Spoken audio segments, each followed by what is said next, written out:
మొన్న మరి నాయకులో వాళ్ళు ముఖ్య నాయకులో లేకపోతే రౌడీ వెదవలో నాకైతే తెలియదు గాని మీ పార్టీలో మొన్న ఏమి సంబంధం లేకుండా గవర్నమెంట్ హాస్పిటల్స్ కాలేజీలు ఏవైతే ఉన్నాయో అక్కడ పోయి ధర్నా చేస్తారంట. అయ్యా, మెడికల్ సీటు తెచ్చుకోవడం కష్టము, డాక్టర్ పాస్ అయ్యి చదువుకొని పాస్ అయ్యి డాక్టర్ కావాలంటే అంతకన్నా ఎక్కువ కష్టం. పిల్లల ఎగ్జామ్స్ జరుగుతున్న సమయంలో పోయి ధర్నాలు చేస్తారంట. వీళ్ళు పోయి వైసీపీ జెండాలు బాతుతారంట.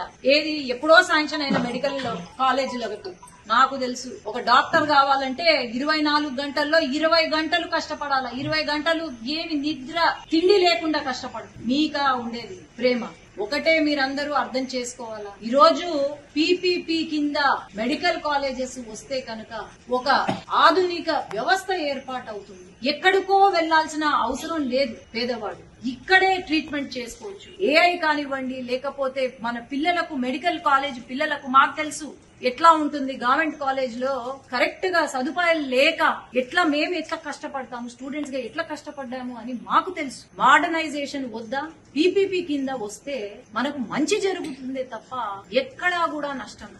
ఈరోజు 16వ తేదీన మన ప్రైమ్ మినిస్టర్ నరేంద్ర మోడీ గారు వస్తున్నారు.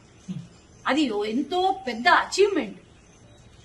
ఆయన వచ్చారు అంటే, అడుగు పెట్టారు అంటే ఖచ్చితంగా మన రాష్ట్రం అభివృద్ధి చెందుతుంది. ముఖ్యంగా మా నంద్యాల జిల్లా, మా శ్రీశైలం గుడి అభివృద్ధి చెందుతుంది. అందుకు భాగంగా వీళ్ళు డైవర్షన్ పాలిటిక్స్ చేస్తున్నారే తప్ప ఇంకా అయితే ఏమీ లేదు.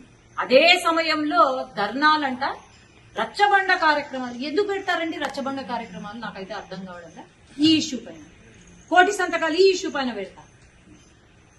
మరి ఏం జరుగుతుందో అర్థం కావట్లేదు. గాని దయచేసి మీరు అభివృద్ధి వైపు వెళ్తున్న